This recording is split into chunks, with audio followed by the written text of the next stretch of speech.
토요일 아침입니다. 오늘 요한복음 19장 31절에서 42절의 말씀을 통해서 십자가 위에서 발견할 수 있는 주님의 사랑을 함께 나누었으면 좋겠습니다. 먼저 말씀을 함께 보겠습니다. 이날은 준비일이라. 유대인들은 그 안식일이 큰 날이므로 그 안식일에 시체들을 십자가에 두지 아니하려 하여 빌라도에게 그들의 다리를 꺾어 시체를 치워달라 하니, 군인들이 가서 예수와 함께 못 박힌 첫째 사람과 또 그 다른 사람의 다리를 꺾고 예수께 이르러서는 이미 죽으신 것을 보고 다리를 꺾지 아니하고, 그중 한 군인이 창으로 옆구리를 찌르니 곧 피와 물이 나오더라. 이를 본 자가 증언하였으니 그 증언이 참이라. 그가 자기의 말하는 것이 참인 줄 알고 너희로 믿게 하려 함이니라. 이 일이 일어난 것은 그 뼈가 하나도 꺾이지 아니하리라 한 성경을 응하게 하려 함이라. 또 다른 성경에 그들이 그 찌른 자를 보리라 하였느니라. 아리마대 사람 요셉은 예수의 제자이나 유대인이 두려워 그것을 숨기더니 이 일 후에 빌라도에게 예수의 시체를 가져가기를 구하매 빌라도가 허락하는지라. 이에 가서 예수의 시체를 가져가니라. 일찍이 예수께 밤에 찾아왔던 니고데모도 몰약과 침향 섞은 것을 100리트라쯤 가지고 온지라. 이에 예수의 시체를 가져다가 유대인의 장례 법대로 그 향품과 함께 세마포로 쌌더라. 예수께서 십자가에 못 박히신 곳에 동산이 있고 동산 안에 아직 사람을 장사한 일이 없는 새 무덤이 있는지라. 이날은 유대인의 준비일이요 또 무덤에 가까운 고로 예수를 거기 두니라. 마침내 예수님께서 십자가 위에서 운명하셨습니다. 그날은 안식일을 준비하는 날이었는데 유대인들에게 안식일은 매우 특별한 날이었습니다. 게다가 예수님이 십자가에 달려 계신 그때에 있는 6월절을 맞이하는 그때의 안식일이었기 때문에 나무에 달아 사형을 집행한 사람들의 시신을 밤새도록 나무에 달아두어서는 안 되는 그러한 규정이 있었습니다. 그렇기 때문에 유대인들은 빌라도를 찾아가서 예수님의 시체를 빨리 치워달라고 요구하였습니다. 그래서 군인들은 처형당한 사람들의 죽음을 재촉하기 위해서 다리를 꺾어서 목숨을 끊어서 바로 장사하도록 하였습니다. 이런 이유 때문에 예수님의 양 옆에 있었던 2명의 죄인들은 다리를 꺾어서 최종적으로 죽음을 확인하게 되었지만 예수님은 이미 운명하신 상태였기 때문에 굳이 다리를 꺾을 필요조차도 없는 상황이었습니다. 대신 한 군인은 나와서 이렇게 행동을 합니다. 그 말씀을 34절에서 확인해 볼 수 있는데요. 제가 한번 읽겠습니다. 그중 한 군인이 창으로 옆구리를 찌르니 곧 피와 물이 나오더라. 예수님은 십자가 지시기 전에 이미 전갈이라 불리는 채찍에 의해서 온몸이 다 찢기셨습니다. 그러면서 많은 피를 흘리셨고 또 이제 십자가에 못 박히셨을 때는 호흡조차도 제대로 할 수 없는 그런 아주 힘든 상황이었습니다. 이렇게 되면 심장은 서서히 멈추게 되고 심장 주위와 폐 주위에서 이제 물과 같은 액체가 고이게 되는데 이런 증상을 심낭삼출, 늑막삼출이라고 각각 의학용어로 부르게 됩니다. 로마 군인이 주님의 그 옆구리를 창으로 찔렀을 때 나온 물은 바로 이러한 액체였을 것으로 여겨집니다. 요한은 이처럼 당시 상황을 너무나도 자세하게 묘사함으로써 예수님의 죽음이 그냥 어떤 허구, 막연한 사실이 아니라 아주 구체적이고 분명한 사실이었음을 증거하고 있습니다. 그리고 이러한 예수님의 죽음은 이미 구약에서 예언했던 많은 말씀이 아주 정확하게 이루어지는 하나님의 역사였음을 보여주고 있습니다. 아무런 죄 없으신 예수님께서 인간을 구원하시기 위해 우리의 생각으로는 감히 상상조차도 할 수 없는 그런 엄청난 고통을 당하시다가 이제 마침내 운명하셨는데 당시 그곳에 있던 사람들은 이러한 예수님의 죽음에 대한 참된 의미에 대해서는 조금도 생각하려고 하지 않고 오히려 자신들이 즐기려고 하는 그 유월절을 더럽히고 있다고, 방해하지 않도록 하게 해달라고, 빨리 주님의 시체를 치워달라고 요구하고 있는 이 백성들의 모습을 우리는 말씀을 통해서 확인해 볼 수 있습니다. 그런데 오늘 본문 말씀 속에서는 이런 백성들의 반응과는 다른 모습으로 예수님의 죽음을 특별하게 맞이하고 있는 두 사람의 이름이 언급되고 있습니다. 첫 번째로는 38절에서 등장하고 있는 아리마대 사람 요셉입니다. 제가 그 말씀을 한번 읽어보겠습니다. 아리마대 사람 요셉은 예수의 제자이나 유대인이 두려워 그것을 숨기더니 2일 후에 빌라도에게 예수의 시체를 가져가기를 구하매 빌라도가 허락하는지라 이에 가서 예수의 시체를 가져가니라. 이 요셉은 산헤드린 공의회 회원이었습니다. 예수님을 만나고 싶어서 찾아간 적이 있었지만 사람들을 의식하여서 예수님을 만났던 것을 비밀로 했던 사람입니다. 하지만 그는 예수님께서 돌아가신 이 장면을 보고 난 뒤에는 더 이상 예수님과의 관계를 숨기거나 다른 사람들을 의식하려고 하지 않고 오히려 더욱 담대하게 그리고 빌라도에게 나아가서 예수님의 시신을 달라고 요구하고 있습니다.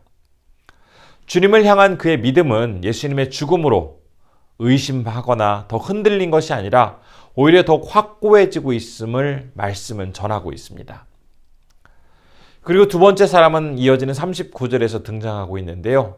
그는 또 다른 산헤드린 공의회의 회원이었던 니고데모입니다. 제가 한번 이 말씀도 읽겠습니다. 일찍이 예수께 밤에 찾아왔던 니고데모도 모략과 침향 섞은 것을 100리트라쯤 가지고 온지라. 그 역시 요한복음 3장에서 밤에 예수님을 찾아왔던 사람입니다. 그때 주님의 말씀을 이해하지 못하고 오히려 근심하면서 돌아갔던 사람이었습니다. 비록 당시에는 영생에 대한 이해가 부족하였지만 요한복음 7장에서 다시 그가 등장할 때에는 산헤드린 공의회에서 예수님을 변호하는 그런 역할을 합니다. 그런데 이제 다시 그가 등장하여서는 공개적으로 예수님의 시신에 바를 향수를 가지고 나타났습니다. 그가 준비해온 100리트라의 모략과 침향은 거의 30kg이나 달하는 무게입니다. 이 정도의 향수는 주로 왕의 장례식 때 사용되었던 것입니다. 그만큼 값비싸고 많은 양이었습니다. 니고데모는 주님의 죽음 앞에서 어떤 것도 아까워하지 않았고 어떤 것도 부끄러워하지 않을 만큼 이제 성숙한 믿음을 가진 사람으로 변했음을 오늘 본문 말씀은 또한 보여주고 있습니다.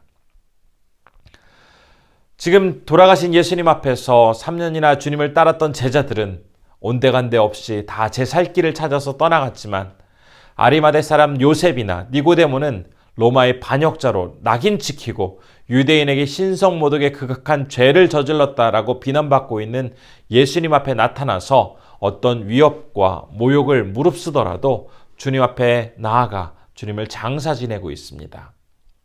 그들은 예수님의 시신을 수습한 뒤에 세마포로 싸서 누구도 매장한 적이 없는 가까운 동산에 예수님을 안치해 드립니다. 이스라엘 백성들에게 유월절은 큰 명절이었습니다. 특별히 이 유월절의 하이라이트는 바로 유월절에 있는 안식일입니다. 그러나 유월절을 맞아 예루살렘에 가신 예수님을 백성들은 죽이도록 소리쳤고 마침내 십자가 위에서 운명하시자 곧 있을 자신들을 위한 축제의 하이라이트를 이 예수님이 더럽히고 있다고 방해하고 있다고 어서 빨리 예수님의 시신을 처리하라고 요구하고 있습니다. 그리고 예수님을 따르던 제자들도 다 떠나고 감히 누구 하나 함부로 나서기 어려운 상황에서 아리마대 요셉과 니고데모는 다른 사람들의 비난과 자신들의 그 행동으로 인한 불이익을 감수하고서도 기꺼이 돌아가신 예수님 앞에 나와 주님의 시신을 장사하고 있습니다. 그들은 예수님께서 친히 유월절의 어린 양이 되심으로 유월절을 온전히 성취하셨다라는 사실을 굳게 믿고 있었을 뿐만 아니라 다른 사람들이 그렇게도 중요하게 여기고 있는 안식일을 지키는 것보다 어린 양 예수 그리스도를 통해서 진심으로 모든 죄가 용서받고 참된 구원에 이를 수 있음을 확신할 수 있었기 때문에 지금 이런 용기 있는 행동을 하고 있었던 것입니다.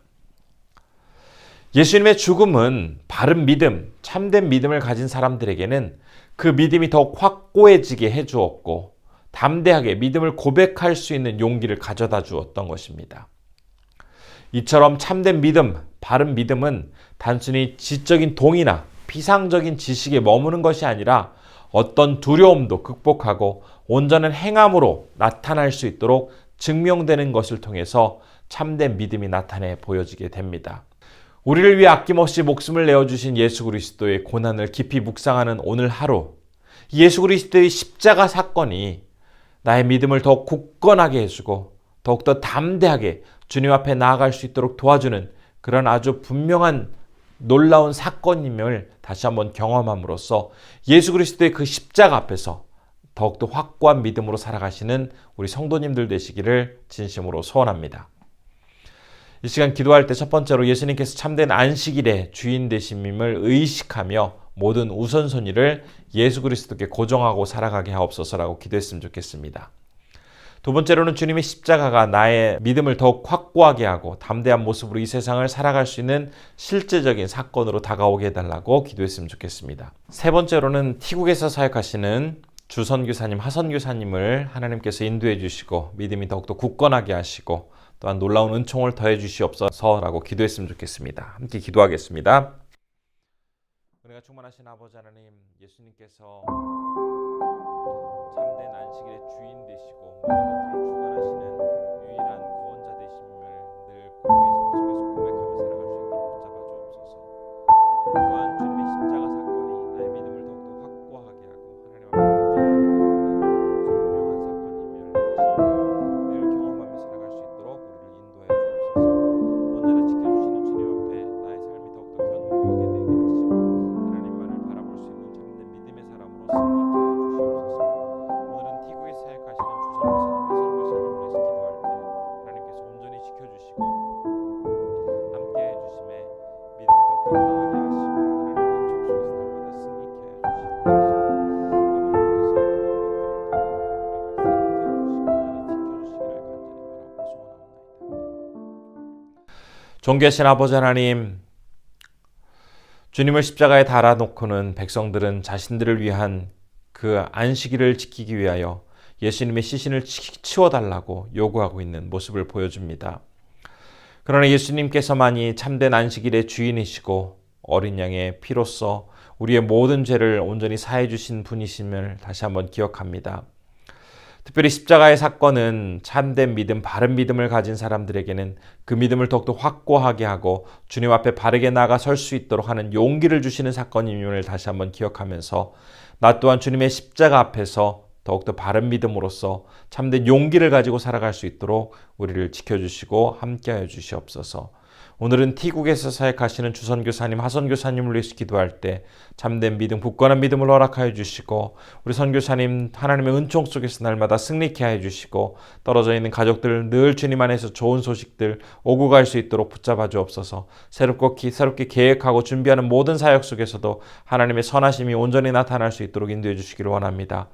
오늘 하루 주님께서 우리 귀한 백성들 함께하여 주시고 주님의 십자가 사건을 나의 삶 속에서 구체적으로 경험함으로써 참된 믿음이 더욱더 주님의 영광이 되어드리는 그런 귀한 하루 되게 하여 주옵소서. 부활절을 잘 준비할 수 있도록 우리 성도님들 한 분 한 분을 하나님께서 친히 인도해 주시기를 간절히 소원하오며 이 모든 말씀 우리 주 예수님의 이름으로 기도드립니다. 아멘.